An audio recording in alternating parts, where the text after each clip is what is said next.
filler just to say that they have this female semi-romantic, aspect to it. Yeah, I don't think it was necessary to the point where that they elevated it to. But they're all so good. That's what's annoying, They right? are so good. Yes, absolutely. I gotta tell you, I was watching Candyman and I was marveling at Virginia Madsen's computer acting, where she looks at a computer. Like, her looking at a computer acting is amazing. Watch Candyman again; you'll be blown away. But her leading the choir acting was perfect. Just the way she was looking at him, the camera on her. Like, I don't think she nails it. Absolutely. And I was a choir kid in high school, so anytime things like that happen, it's like just with her hand movements and like looking, like I believe like she was looking at kids in the eyes to like give them confidence and be like, you're doing good. And just like going through and doing it, like I had flashbacks. I started singing. Yeah. She was so good. I started ha ha ha ha. My wife was like, "You're harmonizing beautifully, Mark." I had my hand on my chest, standing up straight, nailing it. I charged my neighbors to come over and listen. Well, I mean, if you want to see the show, you got to charge admission. I completely understand that. The Virginia Madsen School of just singing. One thing that I thought was very interesting in this, and I touched on it briefly before we hopped on here, is the movie took a very, very pronounced shift to the point where it was almost like two separate movies or themes. Like, you had the beginning where things were like trying to be explained, and it was all over the place, and you're trying to like, put the pieces of the yarn into the thumbtacks on the board and like making everything line up. And then all of a sudden they get to like the reservation, or the village, I guess you call it, and then Viggo Mortensen shows up and everything is just like bam. It's like new setting, almost new movie. Like, where when he showed up, all the motivation that was lacking, or the villainy that was lacking, or just the almost fear that was lacking in this, was all of a sudden there as soon as he showed up. Mm-hmm. Like, just with all of a sudden, you could say that, anytime Satan shows up, it's about to hit the fan, and that's just going to completely change the tone of the movie. Looking at Constantine, that movie was like running like at full throttle from the beginning, and even when Satan did show up, as great as Peter Storm, so good. It didn't like, just completely like switch the tone of the movie. You knew things like went up to a next level, but it didn't like completely alter where you are already at watching that flick. This one, it was just like, this is what this movie is supposed to be. And it almost like had a visual turn too, that how it was shot and how it looked and almost how the acting was. Like, they like almost started taking it a lot more seriously.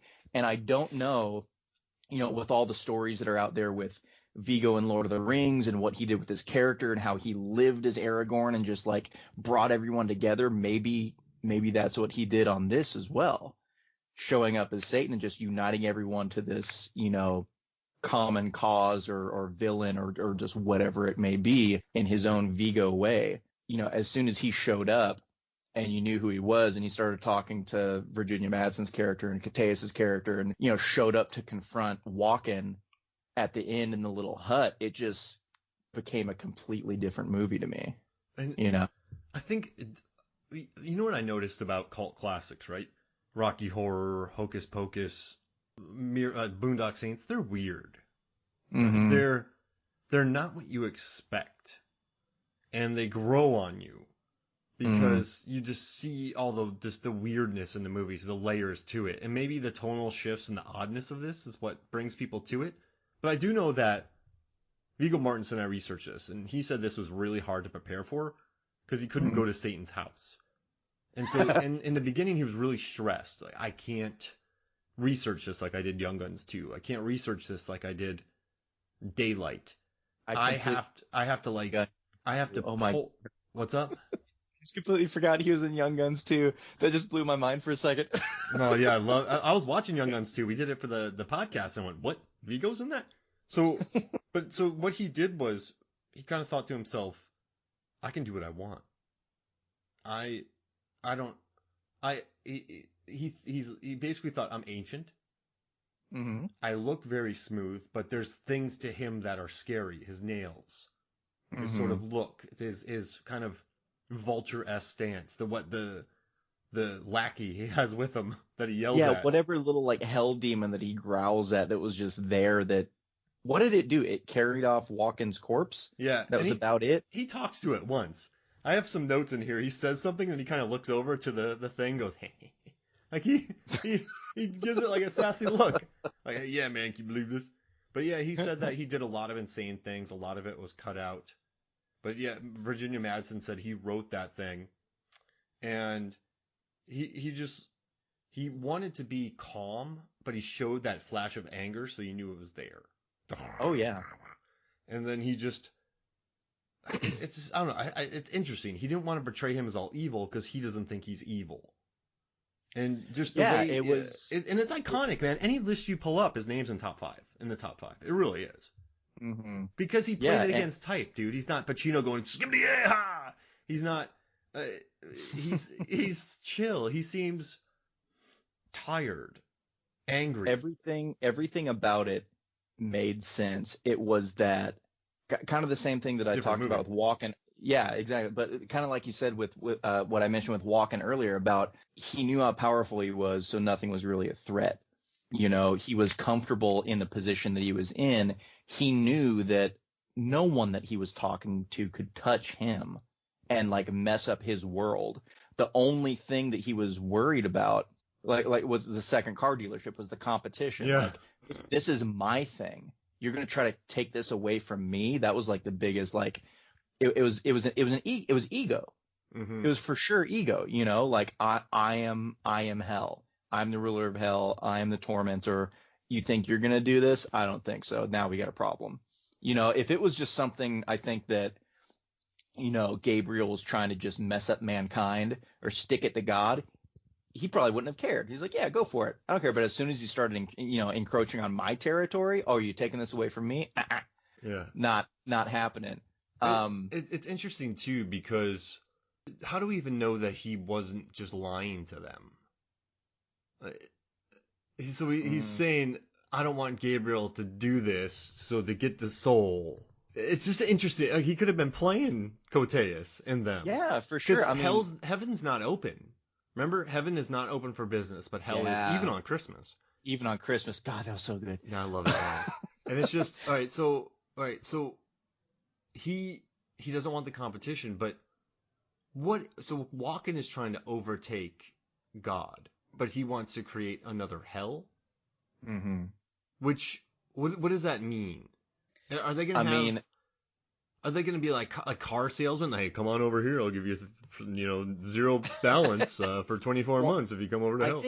I think a lot of it is just, I mean, since Lucifer was cast down and hell became like it was that constant fight of claiming souls and doing this thing and kind of taking out his rage again on the people that God, saw over them. And that was his way of kind of, getting back.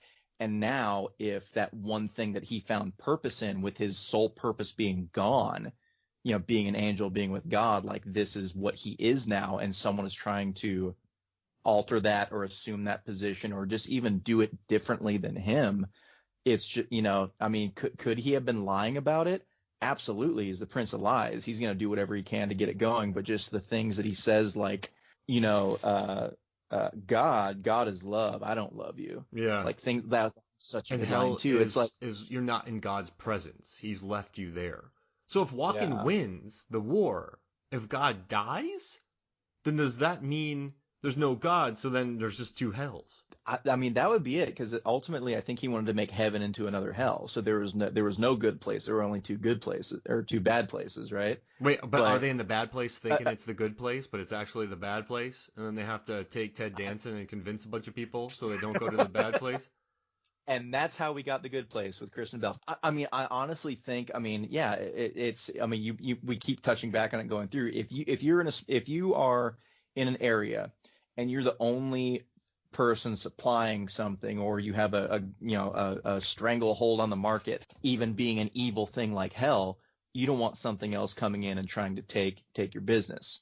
No, so I really think it's, just kind of coming back to that. That's a good point. Man, it was, I will say that. What did you think about the end? Like once Gabriel was taken out and his heart got ripped out, and Viggo took a big old chunk out of it, and he like his demeanor changed after that. Yeah. Like he's talking about like I want you to come with me. Like it was almost like he was sad that he couldn't bring like these pets with like all the angels kept talking about like they were talking monkeys, like they were just talking like so down to these and they didn't give a crap. And then all of a sudden he was just like, but the puppies that I found on my journey, they can come home with me, right? Like he was so sad that like as I want to bring you home with me.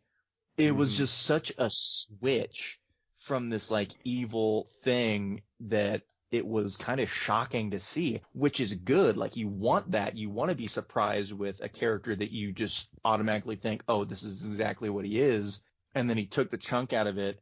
And then like, was that his, if anything was left of a good side from Lucifer or was he showing gratitude? Like, was that his way of showing gratitude? Like I can show you hell.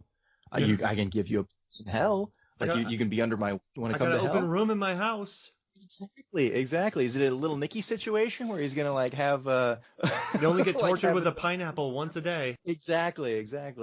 Yeah, he did change, and he became scarier. He became more monstrous, I would say. And you know what? You know what's interesting? You're right. In the beginning, it's very much a detective story, and it felt very fallen, very singular, very. Elias Koteas at his desk with one light while he's smoking a cigarette and drinking coffee. Translating this weird text, and I'm gonna find out the mystery. Yeah. Subdued. I just saw an angel, but I don't need to lift my voice because this is one of those movies. And then it goes to the expanse of the desert. Mm-hmm. So it really, as opposed to becoming more claustrophobic or more, it takes total. So when they said that the school was out in the country, I'm like, wait, wasn't the school in the city? Watching it again, I kind of felt that way. It's interesting, man. And sorry, I deviated away from the devil, but I just kind of thought about your point about how the movie really changes from that. But I mean, you know what? I would let Viggo Mortensen's devil appear in every single movie. Oh, absolutely. What 500 Days of Summer? What would that be like with him? Oh, jeez, I don't even know. You tell me. You make my dreams not come true. So he's 500 Days of Hell. You know what would have been great? I'm gonna say it right now. If Viggo Mortensen as Lucifer showed up on the Titanic, that would have been fantastic. Whether like he just like appears in random scenes, like because he knows everyone's boned, right? And he's gonna be collecting souls. If the people are like playing, like the band's playing as the ship goes down, if he like just walks up with a cello and grabs and just starts playing along with them. Messes one of the cellists up, just pulls his arm. He's whispering in Billy Zane's ear throughout the movie. Oh, that'd be great. You're going to kill that king of the world. You're going to get him. They boned in the backseat of that car. You didn't see it, but you know what happened. Ask her about the painting. Exactly. Give her the necklace. It's, George of the Jungle.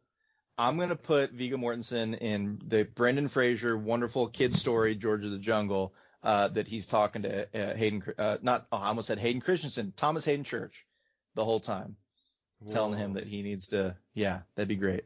Hey, George, no one loves you. Stay in the jungle. Aw, now he just made it sad. Like, instead of George, watch out for that tree, George, watch out for that pile of spikes. George, watch out for your own lack of self-confidence. What? Hey, George. Just right into it. What job are you going to get in the city, George? What job are you going to get? You have no work experience or education. No one's going to look at your resume twice. Show me your handwriting, George. Show me your handwriting. You can talk to animals. That just makes them think you're going to be crazy.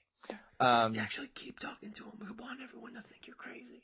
You know what I'm going to say? This will make you happy. Let's put Viggo Mortensen in Ernest Scared Stupid. Oh, man. Ernest. Screw those kids. Let the troll bring his troll army back. It's down at you. Don't use your logic. Of course it's Miak. Don't think otherwise. It's Miak. Oh, man. This town hates you, Ernest.